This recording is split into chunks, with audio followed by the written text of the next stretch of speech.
Señores, gracias por continuar con nosotros.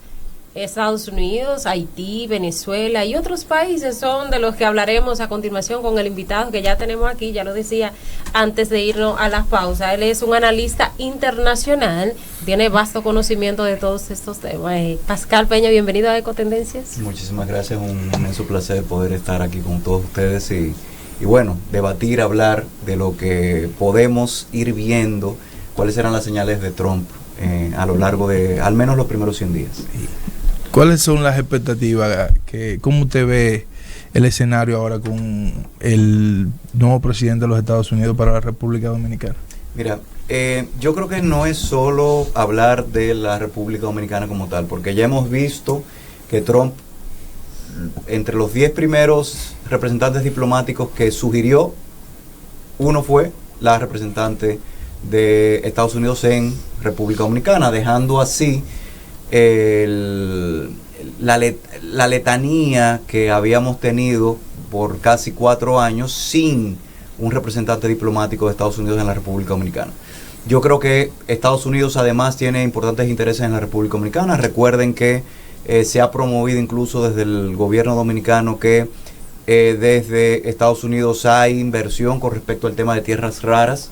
Ese tema de tierras raras es importante porque es los minerales que permiten semiconductores, la construcción de semiconductores y ese tipo de cosas.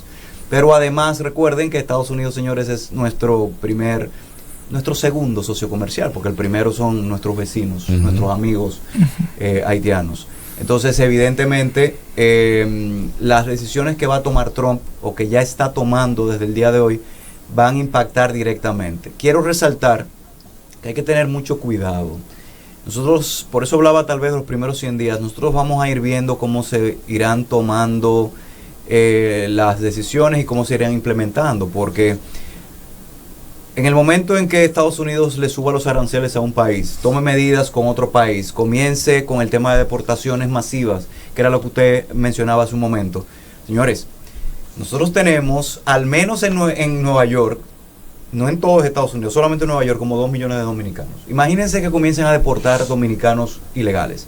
Y el tema de las remesas. Recuerden que es uno de los 3 grandes rubros que tiene la República Dominicana, el PIB de la República Dominicana. Entonces hay que ver qué impacto va a tener estas medidas una vez se implementen. Pascal, el asunto del cese al fuego entre Hamas, Israel y la entrega de rehenes, supuestamente tuvo que ver el presidente electo Donald Trump en el día o Biden se limpió como Pilato. ¿Cuál de los dos fue que inició esa paz? Esta pregunta me la han hecho ya en varios lugares y yo inicio la respuesta diciendo lo siguiente. Una vez se llegó el alto al fuego y se realizó la conferencia, la rueda de prensa, Biden, una periodista, le pregunta ya en la salida, le pregunta, ¿esto es un logro de su mandato o de Trump? A lo que Biden, que estaba saliendo, se voltea y le dice, esto es una broma. Inicio explicando que si bien, por supuesto, los dos equipos del presidente entrante y del saliente, del presidente, ya lo que era el presidente electo, lo que es el presidente actual y del saliente, trabajaron de manera conjunta. Sin dudas, señores, el ímpetu de Trump, las amenazas, si se quiere, o advertencias, para no decir amenazas de Trump, yo creo que sin dudas, fueron determinantes. ¿Y por qué? Porque recordemos que Trump dijo que una vez entrara a gobierno, el primer día iba a acabar la guerra. Sí. Señores, no iba a acabar la guerra. Y yo quiero que pensemos en eso. Recuerden que Israel es el aliado en Medio Oriente más importante que tiene Estados Unidos. Sí. Y de ser así, entonces, evidentemente lo que va a hacer es apoyar y lo que va a hacer es bombardear. ¿Ustedes se imaginan que las Fuerzas Armadas de Estados Unidos entraran a Palestina, para eliminar Palestina, el Líbano? Recuerden que a lo último ya de la guerra se estaba atacando también el Líbano. Señores, eso iba a ser una catástrofe. Entonces, sí, ambos se ha hablado de que la política o el programa de Biden, que fueron en 3 fases, es el que se implementó, pero no hubo voluntad hasta este momento. Y hay razones. ¿Cómo calificaría el indulto emitido por Joe Biden en su familia y en el suyo propio antes de dejar la Casa Blanca? El poder está para utilizarse. Yo no estoy indicando que está bien o está mal, pero así como Trump también ha indicado, creo que es uno de los 10 órdenes ejecutivas, que básicamente la idea, el mismo símil al decreto. Él dijo que iba, yo no sé si ustedes recuerdan que una vez Trump pierde, hubo unas manifestaciones que llegaron al Capitolio. El asalto al Capitolio, claro. Exactamente. Y ese asalto al Capitolio llevó, señores, a destrucción de bienes materiales, a algunas personas heridas, etcétera. Trump dijo que va a indultar a esas personas. Sí. Entonces, ¿por qué lo menciono? Para responder la pregunta que me hace. Es porque Biden dijo que lo que sucedió con su hijo fue un ataque político. Okay. Lo que Trump ha dicho con respecto a sus seguidores es que evidentemente fue un ataque político, la justicia siendo utilizada por la política. La justicia Joe Biden por la política. Se está cuidando de que Donald Trump al llegar al poder quiera perseguirlo. Se está cuidando, no, se cuidó. O bueno, se cuidó, absolutamente, sí. Claro, es muy hábil realmente. Por supuesto. Ya un indulto no puede revertirse. Entonces ya se le dio solución a ese tema. A mí lo que me sorprende es que no solamente el indulto, sino que hubo otras medidas, señores, en las últimas semanas que pudieron haberse tomado con tiempo suficiente. Y que podemos hablarla si quieren, el tema de sacar a Cuba de no terrorista. Terrorista. ¿Por qué esperar a la última semana? Este tema del indulto que fue anterior, hay otras cosas que pudieron haberse hecho en su momento, pero nada. Quizá quería sorprender al nuevo gobernante. Quien lo saca no es Biden, es el presidente electo. ¿En qué? A Cuba de no terrorismo. ¿Y cómo lo va a sacar si no asumió? El presidente o Donald Trump lo aplaudió eso. No, pero lo puede aplaudir porque el que lo hizo fue lo ejecutó fue Biden. Bueno. ¿Cuál sería el enfoque que usted sugiere para el tema migratorio de la República Dominicana? Desde el punto de vista suyo, ¿cómo se debe abordar eso?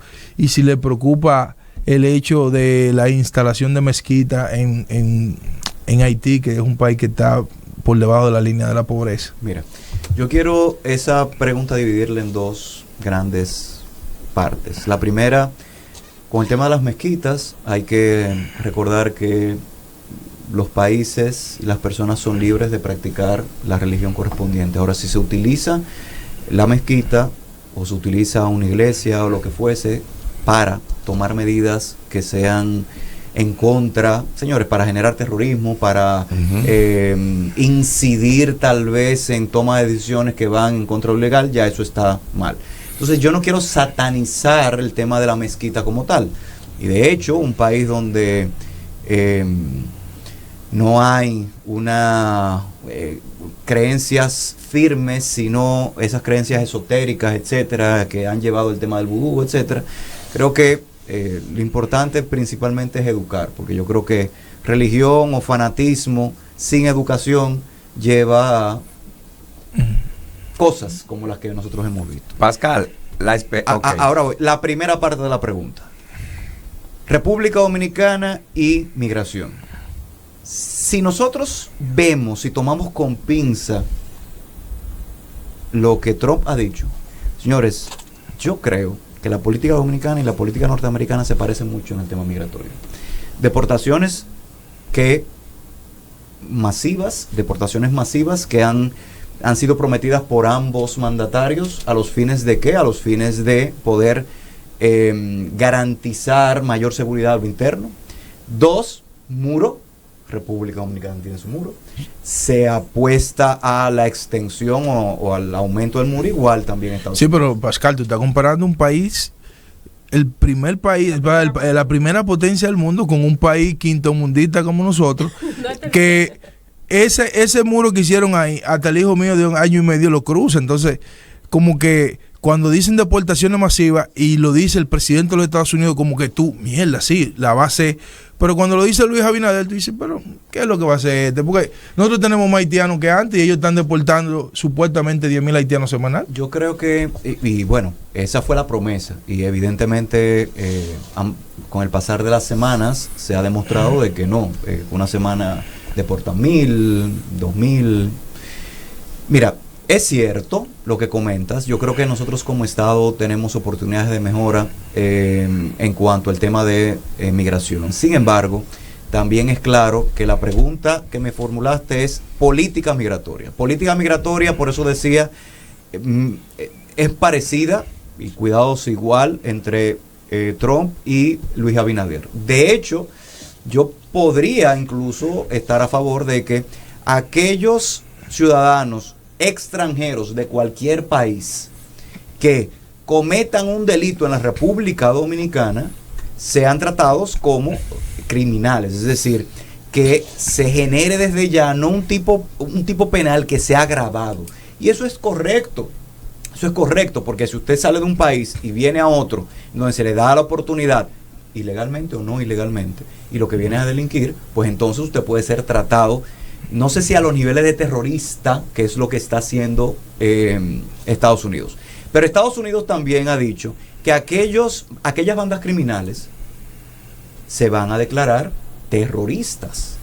Señores, yo creo que eso son políticas bastante interesantes y valiosas que pueden ser implementadas. El problema está, y ahí sí, con la realidad de nuestro país. Tenemos presupuesto, tenemos suficiente seguridad. Una vez deportamos, no regresan. Regresan sí, hasta por los mismos espacios.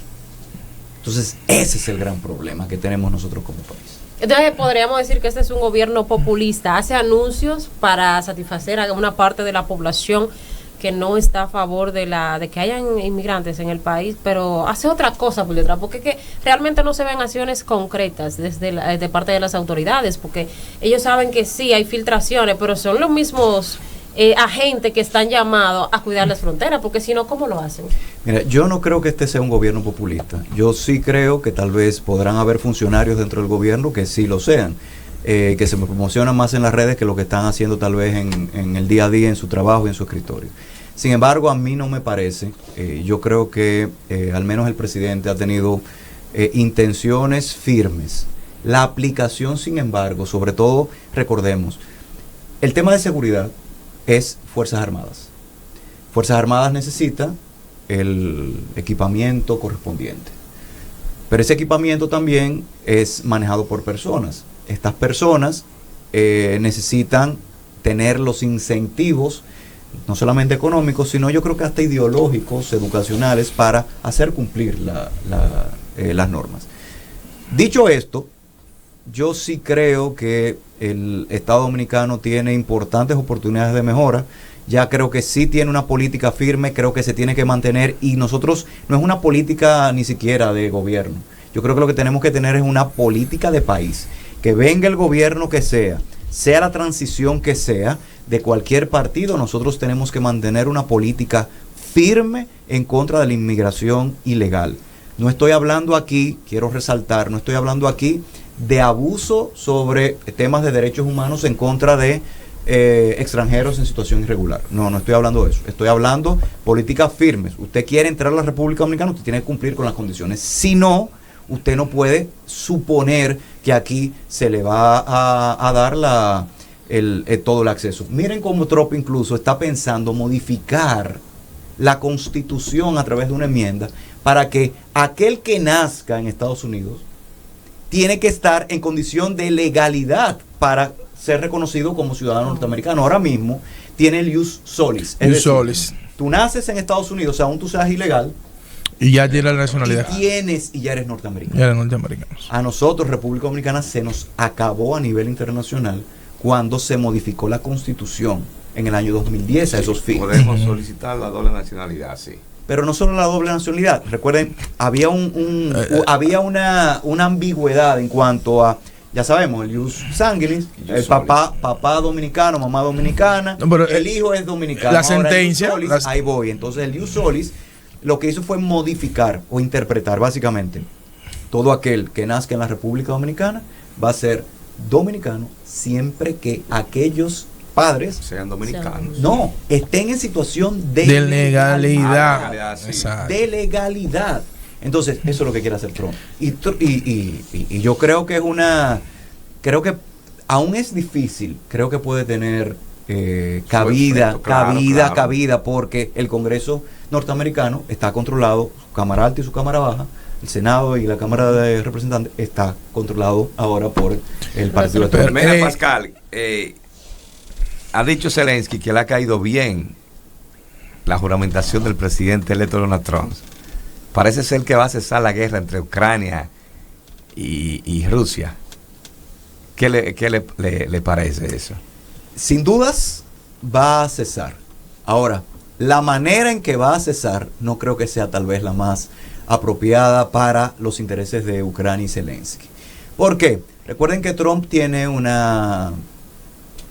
no voy a decir una excelente relación, pero tiene una muy buena, tiene acercamiento al menos con Vladimir Putin, que es el presidente de Rusia. Resultado de eso es que antes del gobierno de Biden hubo algún tipo de acercamiento. Recuerden incluso que se tomaron en su momento ciertas medidas y Trump en su discurso de campaña ha establecido que si él hubiera estado en el gobierno, no pasa la guerra. Entonces, lo que sí puede suceder ahora es nosotros tener a un Trump que, resultado de esa relación con Putin, dice o se sienta con Ucrania, le dice, vamos a llegar a un punto. Vamos a cederle tan. Entonces, la región de Donbass, que es la que ha generado el conflicto, la manzana de la discordia. Y más que, sí, es una manzana de discordia, sin duda, señores, y es porque luego de que concluye la URSS a principios de los 90, se acordó, y esto es importante que las personas lo entiendan, se acordó que la zona fronteriza, Ucrania y Rusia, cuando hablo de la URSS, la Unión República Socialista Soviética, señores, era todos los países... con el pacto de Varsovia, ¿no fue? Todos los países formaban, estoy hablando de Ucrania, Rusia, entre otros de la zona, Polonia, etcétera, formaban la URSS, Unión de Repúblicas Socialistas Soviéticas.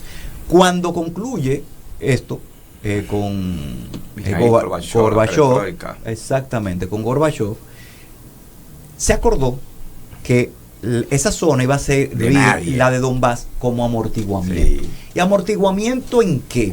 Señores, lo mismo pasa con Corea del Sur y Corea del Norte. Hay una franja.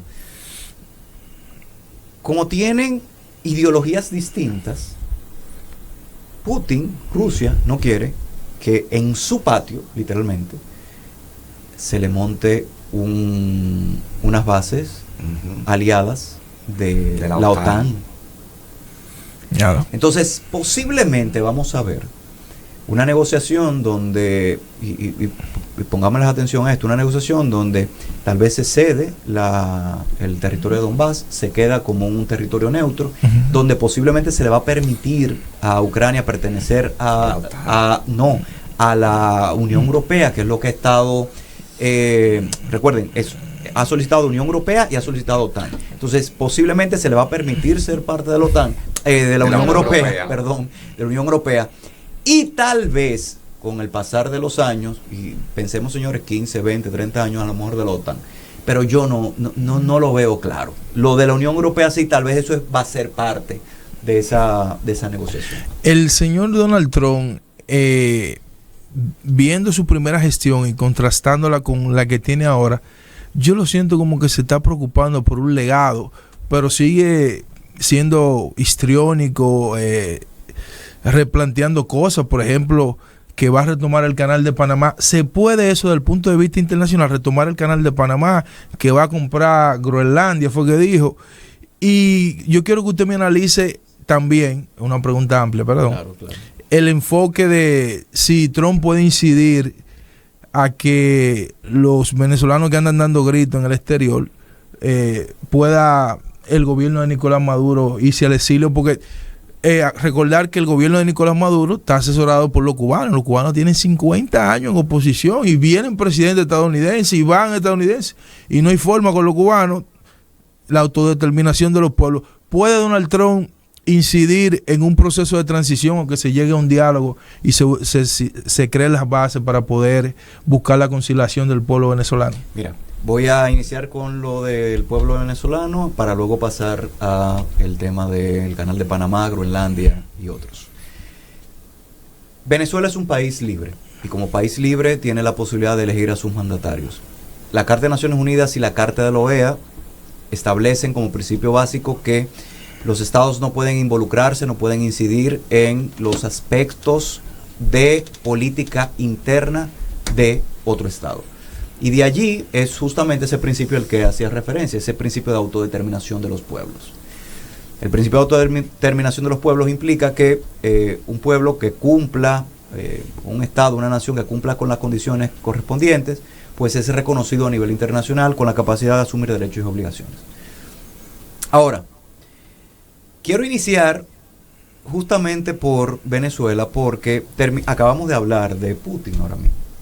Y uno de los aliados de Venezuela principales no es solamente Cuba, sino Rusia. Sí. De hecho, fue uno de los primeros países que reconoció a Maduro como presidente. Entonces, pensemos en lo siguiente. Si nosotros tenemos a un Nicolás Maduro, que en efecto él y toda su comitiva está siendo buscada. Recuerden que incluso Estados Unidos en el gobierno de Biden la última semana también aumentó la recompensa a 24 millones de dólares. Sí, pero después que le flexibilizó la medida, cuando inició la guerra le flexibilizaron la medida porque necesitaban el petróleo venezolano. Eso fue por un año y justamente quiero tratar algo de eso. Vemos a Putin como un potencial tal vez mediador. Pensémoslo. Igualmente China también. A eso voy. Recuerden que, fíjense cómo Trump hizo invitaciones en su, que es algo poco atípico, hizo invitaciones a algunos mandatarios de América Latina, Daniel Ortega, evidentemente Milei, Bukele, entre otros. De derecha todo. ¿Y qué pasó con el presidente nuestro? Que no le invitaron. No se acostumbra a invitar a presidentes y ahí es que voy. Pero algunos sí. Yo creo que a los que se ha invitado, al de Paraguay también, han sido los que han mostrado un apoyo fehaciente, ferviente y firme con Trump desde su campaña. De hecho, nada más pensar en Milei, señores. Milei ha sido un fanático, me parece, de Trump. Entonces, ¿por qué mencionar esto? Porque entre los invitados se invitó al presidente de China. Y el presidente de China no fue, pero sí envió a su vicepresidente. ¿Podría existir la posibilidad de que China, Rusia, medien con respecto a Venezuela, el conflicto de Venezuela? Ustedes me dirán, Pascal, pero ¿para qué se buscará eso? Señores, si Estados Unidos negocia con Ucrania y Rusia, ya hay un favorcito que se le van a deber. 2, recordemos que al día de hoy, y eso fue establecido claramente en el discurso, Trump quiere perforar. Él dijo perforar, perforar y perforar. ¿Perforar qué? Señores, perforar para la búsqueda de petróleo, perforar para la búsqueda o explotación de bienes, de recursos naturales. ¿No podría haber un proceso de negociación donde Maduro acuerde con Estados Unidos tal vez la exploración con alguna tal vez empresa extranjera, donde tal vez se le levanten las medidas? Yo eso no lo veo tan difícil, y sobre todo porque él, entre líneas, dijo que se quiere ver como un pacifista, y por eso ahora quiero pasar al otro, pacifista, lo cual es muy contradictorio con el tema del Canal de Panamá y Groenlandia. ¿Por qué? Porque dentro de sus discursos, sus últimos discursos, él hizo referencia a que no renuncia al uso de de recuperar. De la fuerza. Para recuperar el canal de Panamá. Sí, pero ahí voy, a recuperar el canal con el uso de la fuerza basado en seguridad. Hay una doctrina que tiene que ver con eso. Sí, eso es un invento justamente de Estados Unidos. Es una de las doctrinas establecidas, generadas, que no ha sido reconocida en el derecho internacional y mucho menos en un tratado internacional. ¿Por qué? Porque supuestamente está basado o está controlado el canal por China, lo cual a mi parecer no es cierto. Ahora, nosotros hemos estado viendo a Trump y a Estados Unidos como una panacea, la solución de muchas cosas. Y esto hay que tenerle mucho cuidado porque, insisto, control absoluto genera hegemonía. Sí. Hegemonía nos lleva, señores, a hace unas décadas donde había un país que a nosotros nos invadió en 2 ocasiones. ¿Tendría la posibilidad práctica de invadir cualquier país? La respuesta es sí. Ustedes lo mencionaban hace un momento. Señores, tiene armamento. Señores, la fuerza militar más importante, sí, más poderosa. Conforme el derecho internacional no es posible. Y ahí yo termino de responder. Sí, Groenlandia, Dinamarca en este caso, que es Groenlandia es parte de Dinamarca, y Panamá, que es un estado soberano, no deciden voluntariamente entregar territorio, entregar el canal de Panamá, etcétera, no es posible. A la fuerza no es posible. Incidir a través de otros medios, presiones económicas, entre otras, sí, lleva a terminar a suscribir incluso acuerdos internacionales. Pero yo no creo que eso no se realice, al menos en este periodo de estos 4 años. Creo que él ha dejado bien claras sus intenciones cuando incluso habló de anexión de Canadá, un nuevo estado de Estados Unidos. O sea, que ese hombre no tiene límite. Sí, pero eso es una locura porque anexión de Canadá implicaría sentarse con Gran Bretaña, con Francia, con Gran Bretaña. No, con Francia no, con Gran Bretaña. Recuerden que Gran Bretaña es un reino que tiene no solamente a Inglaterra, Escocia, etcétera, sino que tiene de este lado del mundo, tiene a Canadá. Y por eso el rey es una especie de ente unificador, igual sucede con Jamaica y otras islas. Entonces, señores, lo que es Groenlandia es parte de la Unión Europea. Lo que es Canadá es parte de Gran Bretaña, ya no parte de la Unión Europea. Creo que él está jugando algo así como al póker. Pero en el caso de Groenlandia, que ellos han querido independizarse de Dinamarca, ¿no verían esto como una oportunidad? Siempre que, y volvemos con lo mismo que Luis comentaba, siempre que el Estado, las personas, a través de su legislación, así lo permitan, por ejemplo, que haya un referéndum, se quiere o no anexar a Estados Unidos y las personas votan el sí, pues entonces podría hacerse. Ahora, quiero ser claro también. En años recientes sucedió algo parecido y que fue a la fuerza. Justamente Putin tomó Crimea, en el año 2014. Ahí comenzaron los conflictos con Ucrania directamente. Pero se había quedado todo tranquilo. Entonces tomó Crimea y, basado supuestamente en los intereses del pueblo, él anexa porque la Constitución se lo permitía. Conforme el derecho internacional no está reconocido esa parte de Rusia, pero en la práctica sí. ¿Podría suceder esto con Estados Unidos? La respuesta es que evidentemente sí. El ser y el deber ser chocan aquí. Y la situación del presidente usurpador de la democracia de Venezuela, Maduro, ¿es posible entonces que la Carta de las Naciones Unidas, la ONU, prepare una invasión pacífica o una negociación pacífica para devolverle al pueblo de Venezuela la democracia? O sea, devolverle lo que el pueblo pidió, porque si Maduro hubiese ganado, presenta las actas ante el mundo, y ya hoy en día tiene 50 países que están en contra de no reconocer. Sí, pero ya él habló en el escenario, él planteó un escenario que Estados Unidos puede negociar, porque acuérdate que Estados Unidos no tiene ni amigos ni enemigos, solamente interés.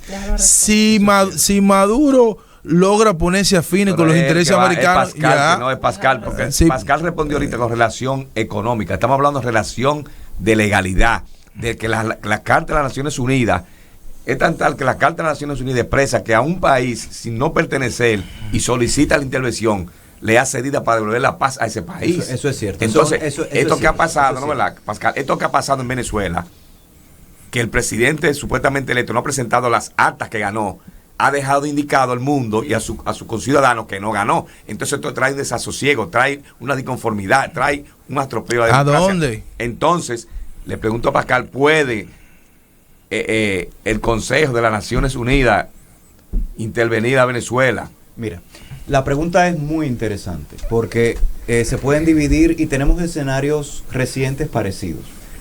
Haití, recuerden que fue quien era en ese momento el primer ministro que solicitó a la comunidad internacional que se enviara un grupo de militares, fuerzas de pacificadores. Y de hecho esto luego fue validado por Naciones Unidas y Naciones Unidas lo autorizó y él, como ya sabemos, se esperó varios meses y se tiene un gran contingente de Kenia y de otros países. Recientemente, el expresidente de Colombia, Álvaro Uribe, solicitó vía medios que se realizara una intervención armada a Venezuela, pero siempre validada por Naciones Unidas. Correcto. Donde Rusia y China tienen Eso no tiene cuestión que de ver. veto. Sí, pero espérate, Fíjense que pongo estos dos escenarios porque en el primero ha sido quienes tienen el poder de control político administrativo que lo han solicitado, y en otro es Colombia, evidentemente es una nación extranjera distinta a Venezuela que no puede inmiscuirse, por lo que hablábamos ahorita de la autodeterminación de los pueblos, sí, no puede inmiscuirse en lo que es la estructura político administrativa de Venezuela. Entonces, la otra opción, como muy bien ustedes ya han introducido, es Naciones Unidas. Es posible solicitarle formalmente a Naciones Unidas su intervención. Para esto, la Carta de Naciones Unidas establece en su capítulo 7 la posibilidad de que el Consejo de Seguridad tome medidas, es decir, que tome la decisión de intervenir a un Estado cuando se quebranta o se amenaza la seguridad y paz internacional. Exactamente. Ahora bien, como bien ya Luis también introducía, hemos visto en los últimos años que el Consejo de Seguridad, a través de la figura del veto, y explico brevemente lo que es, el veto son 5 miembros permanentes. Sí. Entre esos miembros permanentes está China, está Estados Unidos, está Rusia, Inglaterra y Francia. Y Francia, sí. Entonces, evidentemente, si tenemos un aliado de Estados Unidos, no va a haber ningún tipo de decisión. Por eso, a Israel no se sanciona. Por igual, no se sancionó a Rusia cuando atacó. ¿Por qué? Porque Rusia no va a votar en contra de sí mismo. ¿Podría haber algún tipo de veto ante una solicitud en el Consejo de Seguridad? La respuesta es claro que sí. Si ya hemos dicho que Rusia y China es uno de los, y China por supuesto, son aliados de Venezuela, entonces no va a haber ningún tipo de medida concreta. Y recuerden que es el único organismo dentro de Naciones Unidas con la capacidad de ordenar este tipo de intervención. Entonces de ahí pasa a algo más si romántico. son 5 y tiene 2 vetos, ¿pasa con 3? No, mi amor, un solo puede vetarlo y ya. Porque no es mayoría simple, es con un solo veto. Y de hecho ese es uno de los errores que tiene precisamente ese consejo. La carta, tanto ese como la propia conformación, porque señores, ya la conformación no es solamente esos países. No, eso sí. Y es la conformación que se mantiene lamentablemente desde la Liga de Naciones, desde la Sociedad de Naciones. Desde 1945. 45 es la carta, pero la Liga de Naciones, o la Sociedad de Naciones, era el órgano internacional antecesor, por supuesto, a Naciones Unidas, que concluyó que inició, mejor dicho, a partir del Tratado de Versalles. Termina la Primera Guerra Mundial, se firma el Tratado de Versalles con ese armisticio, luego se crea este organismo que era la Sociedad de Naciones, que tiene, señores, la misma estructura que tiene Naciones Unidas, una asamblea, una secretaría general, entre otros. Entonces, ¿por qué menciono esto? Y para no aburrirlos, es que desde el Consejo de Seguridad no tomar decisiones, se crea la posibilidad de que esta solicitud vaya a la Asamblea General de Naciones Unidas. Pero cuando va a la Asamblea General de Naciones Unidas, no hay una... No la tiene, Asamblea no tiene calidad no tiene la calidad, la potestad para decidir si va un contingente militar o no. Oh, no. Solamente, señores, lo que hace es simbólico. promover derechos, instar a que no se violenten normas, etcétera, etcétera. Simbólico. Es decir, ¿Cómo? la Puede venir, oposición y puede perdón, María, y puede entonces venir ahora con esa historia que usted ha hecho, puede entonces venir la negociación con Rusia, Estados Unidos y con China, porque viene una negociación con Ucrania vía Estados Unidos, sí, y China y Estados Unidos están entrelazados. Entonces puede venir la negociación para sacar a Maduro. No van a sacar ningún Maduro, porque mi le hermano, van a ceder a Rusia, le van a ceder a Rusia lo que Rusia está pidiendo. Y Rusia no cedió a Siria. Bashar al-Assad no era de Rusia. Y Rusia lo cedió y lo mandó al exilio. No, Es mire, diferencia. ¿Cómo que es diferente? Eso es Mira, diferente, en ¿no? te iba a dar un dato de la asamblea. Por ejemplo, Deja Pascal, que también es. sí, Lo que son casos diferentes. espérate. En el caso de Rusia. Sí, pero yo lo voy a mencionar. sí, yo voy a explicar la algo de asamblea, Siria. por ejemplo, todos los años emite una resolución apoyando a que hay que eliminar el embargo. Sin embargo, no se puede ejecutar porque nada más la asamblea, no es la dirección que toma las medidas. Sí, mire, con el tema de Siria, ya que lo mencionaron, la situación es distinta. ¿Y por qué es distinta? Evidentemente Venezuela debería ser un Siria. ¿En qué sentido? En que tenemos una población, como sucedió en Siria, una población civil ávida de un cambio democrático, pero a diferencia de lo que sucede en Venezuela, en Siria el apoyo militar fue, señores, lo que hizo que esto cambiara. Y este apoyo militar y el control de las zonas, ¿a qué se debió? Súper fácil, señores. Rusia, aliado de Siria, pero Rusia tiene años en un conflicto bélico que le está exprimiendo los bolsillos. Sí, pero preservó el aliado. Resultado de eso, Rusia, ya durante el último año, 2 años, no estaba financiando, colaborando con armamento y ese tipo de cosas. Lo que sí vale resaltar, y señores, miren cómo, señores, los intereses económicos son y geopolíticos, geoestratégicos son indudables. Bashar al-Assad se traslada con la familia a Rusia. Rusia tiene un punto esencial en el Mediterráneo, o sea, Siria tiene mar y el mar Mediterráneo. Es la única base, 2 bases militares tiene Entonces Rusia. esa base militar, ya con el nuevo gobierno de Siria, ya Rusia acordó su uso y su mantenimiento, etcétera. Entonces, lo que digo es, tenemos Venezuela, un país rico en todo. Primero con la gente, me parecen personas extremadamente buenas, educadas, con valores, o sea, excelente país, pero además con recursos naturales importantísimos. Entonces, yo creo que si la población no se une con las Fuerzas Armadas, podría mantenerse, lamentablemente, el gobierno de Maduro. Y solo, salvo que no se utilice la fuerza de manera ilegal, como estaba diciendo ahora, solamente podrá hacerse, como estábamos hablando hace un momento, a través de una negociación. Y esa negociación, señores, partirá de qué?